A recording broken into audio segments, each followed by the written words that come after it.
प्यार है, एहसास नहीं। राज और चारू की आज लास्ट टाइम बात हो रही है। राज बहुत सोच समझकर बहुत बड़े फैसले के साथ चारू के पास आता है। चारू हमेशा की तरह राज को अनदेखा कर देती है। फिर राज को अपने पास खड़े देखकर वो कहती है, तुम्हें कुछ काम था क्या राज? अगर कोई काम है तो बता दो। राज और चारू की शादी को 6 महीने हो चुके हैं। दोनों की शादी घर वालों की पसंद से हुई थी। राज एक अच्छा लड़का है। ऐसा नहीं है कि चारू किसी और को पसंद करती है, पर राज उसके मुताबिक वैसा लड़का नहीं है जैसा वो चाहती थी। दोनों केवल नाम के लिए ही पति पत्नी हैं। उनके बीच असल में पति पत्नी जैसा कुछ भी नहीं है। राज ने सारी कोशिशें करके देख ली, लेकिन आज तक चारू के दिल में अपनी कोई जगह नहीं बना पाया। राज बोला, चारू अपना सामान पैक कर लो, चलो मैं तुम्हें छोड़ आता हूं। पर कहां राज? राज भीगी आंखों से चारू की तरफ देखता हुआ बोला, तुम्हारे घर।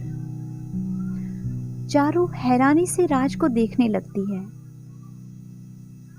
चारू, मैंने हमेशा चाहा कि तुम भी मुझे प्यार करो। मैंने हर तरह से कोशिश भी की, लेकिन शायद मेरे प्यार में कोई कमी रह गई।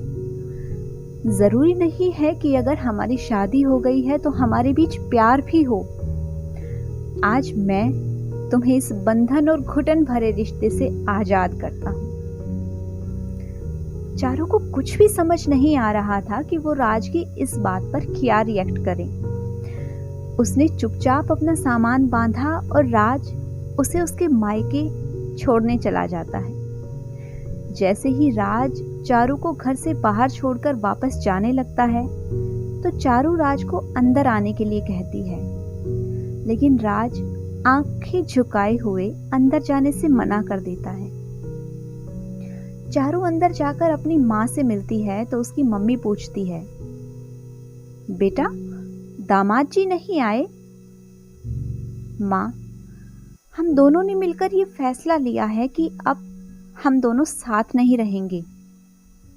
दिमाग तो ठीक है ना तेरा? कैसी बातें कर रही है? हाँ माँ, दोनों ने मिलकर ही ये फैसला लिया है। पर बेटा हुआ क्या है, मुझे पूरी बात बता। मम्मी, मैं अभी तक राज को एक पति के रूप में नहीं अपना पाई। फिर आप ही बताओ, ऐसा रिश्ता कितने दिन चल पाता? बेटा, शादी कोई गुड्डे गुड़ियों का खेल नहीं कि तुम्हारा मन किया और तुम सब छोड़कर यहाँ आ गई। शादी के बाद तो औरत का ससुराल ही उसका असली घर होता है। और बेटा, ये फैसला लेने से पहले क्या एक बार भी तुमने राज के बारे में नहीं सोचा? जानती भी हो कितना प्यार करता है वो तुमसे। लेकिन मम्मी, हम दोनों साथ में खुश नहीं थे और खुद राज ने ही ये फैसला लिया है। आप ही बताओ, जिस रिश्ते में प्यार ही नहीं हो वहां साथ रहने का क्या फायदा? दूसरे दिन सुबह चारू जल्दी उठ गई थी और देखने से वो कुछ परेशान सी लग रही थी। जब चारू की माँ ने उसे ऐसे देखा तो उससे पूछा, क्या हुआ बेटा, कुछ परेशान लग रही हो और इतनी जल्दी कैसे उठ गई? माँ, राज जी को सुबह मेरे हाथ की चाय ना मिले तो उन्हें सिर दर्द हो जाता है। पता नहीं उन्होंने अब तक चाय भी पी होगी या नहीं। बेटा, अब तो तुम उसे छोड़कर यहाँ आ गई हो, तो अब क्यों उसकी फिक्र करती हो? ऐसे ही 2 दिन और बीत गए, पर चारू की हर बात में राज का जिक्र और उसकी फिक्र जरूर होती थी। चारू की माँ सब कुछ बस चुपचाप देख रही थी। आखिर एक बच्चे को माँ से ज्यादा कौन समझ सकता है भला? कहते हैं ना, कई बार हमें प्यार का एहसास तब होता है जब वो इंसान हमसे दूर हो जाता है।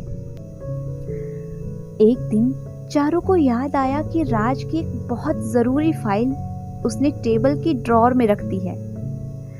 अब परेशानी ये थी कि वो राज को कैसे बताए कि फाइल कहाँ है। चारू की माँ उसे कब से आवाज दिए जा रही थी, पर चारू अपने ही ख्यालों में गुम थी। तो माँ ने उसे हिलाते हुए पूछा,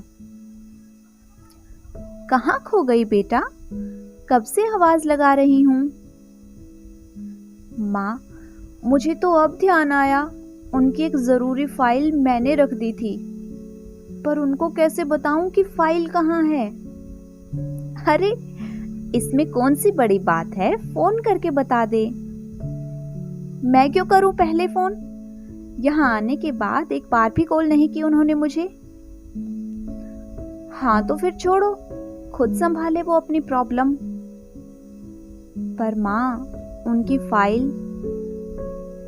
चारू, जब तुम सब छोड़कर यहाँ आ ही गई हो तो क्या फर्क पड़ता है? फिर भले ही वहां कुछ भी होता रहे, तुम यहाँ आराम से रहो। इसी तरह 15 दिन और बीत जाते हैं, और इन 15 दिनों में एक दिन भी ऐसा नहीं था जब चारू ने राज की बात ना की हो। अगले दिन चारू का बर्थडे है, पर वो रात को अगले दिन का इंतजार करते हुए सोचती है, क्या राज कल मुझे विश करेंगे? अगले दिन सुबह से शाम हो गई, पर राज की ना तो कोई कॉल आई, ना ही कोई मैसेज। कुछ ही देर में चारू की फ्रेंड्स भी वहां आ चुकी थी। शाम को बर्थडे पार्टी थी और चारू की आंखों में उदासी साफ झलक रही थी। इसका एहसास चारू की माँ को हो गया था। सभी चारू को केक काटने के लिए कहते हैं। चारू ना चाहते हुए भी केक काटने ही वाली थी कि तभी डोरबेल बजती है। चारू की माँ दरवाजा खोलने के लिए जाती हैं, और जैसे ही वो दरवाजा खोलती हैं तो राज हाथ में एक गिफ्ट लिए अंदर दाखिल होता है। चारू की नजर जैसे ही राज पर पड़ती है, वो बिना कुछ सोचे समझे दौड़कर उसके पास गई और उसका हाथ पकड़कर बोली, आप आ गए? मैं कब से इंतजार कर रही थी आपका। चलो मेरे साथ केक काटने। श्वेता, नेहा, अंजलि, ये है मेरे पति राज, और राज, ये है मेरी कॉलेज फ्रेंड्स। चारू केक काटकर सबसे पहले राज को खिलाने के लिए आगे बढ़ती है, तो राज बोला, पगली, पहला हक माँ का होता है। और चारू का हाथ पकड़कर दोनों पहले माँ को केक खिलाते हैं। इसके बाद राज माँ से बोला, मम्मी, काफी टाइम हो गया है, अब मैं घर जा रहा हूं। अभी कहाँ? खाना खाकर जाना आप। नहीं चारू, अब काफी टाइम हो गया है, मुझे निकलना है, सुबह ऑफिस भी तो जाना है। चारू गुस्से से राज की तरफ देखते हुए बोली, एक तो मुझे बर्थडे विश नहीं किया आपने, पता भी है कल रात से इंतजार कर रही हूं, और अब बिना खाना खाए जाएंगे? कहीं नहीं जाना, पहले खाना खाओ, फिर देखते हैं क्या करना है। हाँ बेटा, ऐसे कैसे बिना खाना खाए जाओगे आप? पर मम्मी, काफी लेट हो गया हूं। चारू बच्चों की तरह रूठकर तिरछी नजरों से राज को देखने लगती है, तो राज खाना खाने बैठ गया और चारू अंदर चली जाती है। थोड़ी देर में चारू भी वहां आ जाती है और राज अपनी कार की चाबी देखने लगता है। कहाँ रख दी यार? क्या देख रहे हो आप राज? गाड़ी की चाबी नहीं दिख रही। मेरे पास है तो दो ना। पहले आप मेरा बैग लेकर आओ। क्या मतलब? राज, सॉरी, मुझसे जो जो गलतियां हुई हैं उनके लिए मैं बेहद शर्मिंदा हूँ। मैं आपके प्यार को कभी समझ ही नहीं पाई। आपसे दूर होने के बाद मुझे समझ आया कि मुझे आपसे कितना प्यार है। और मुझे भी अब अपने घर चलना है। एक बार आपके बोलने से मैं मम्मी के घर आ गई थी, पर मुझे अब अपने घर जाना है। ये देखकर राज और चारू की माँ हंसने लगते हैं। चारू, तो अब तुम्हें समझ आ ही गया ना कि तुम भी राज से प्यार करती हो? हाँ माँ। तभी राज कहता है, माँ, ये सब आपकी वजह से ही हुआ है। अगर आप नहीं होती तो शायद चारू समझ नहीं पाती। ये आप दोनों क्या बातें कर रहे हैं? मुझे कुछ समझ नहीं आ रहा। तभी राज चारू को बताता है कि माँ ने मुझे फोन करके तुम्हारे बारे में सब कुछ बता दिया था और साथ ही मुझे फोन और मैसेज करने के लिए मना किया था, ताकि इन दिनों में तुम अच्छे से समझ जाओ कि हमारे बीच कितना प्यार है। चारू यह सुनकर शर्मा जाती है। फिर दोनों अपनी प्यार भरी दुनिया बसाने अपने घर के लिए निकल पड़ते हैं। दोस्तों, अगर आप सभी को आज की मेरी ये कहानी पसंद आई है तो वीडियो को लाइक कीजिए, शेयर कीजिए और अगर आपने अभी तक मेरे चैनल को सब्सक्राइब नहीं किया है तो जल्दी से चैनल को सब्सक्राइब कर लें। Thanks for watching.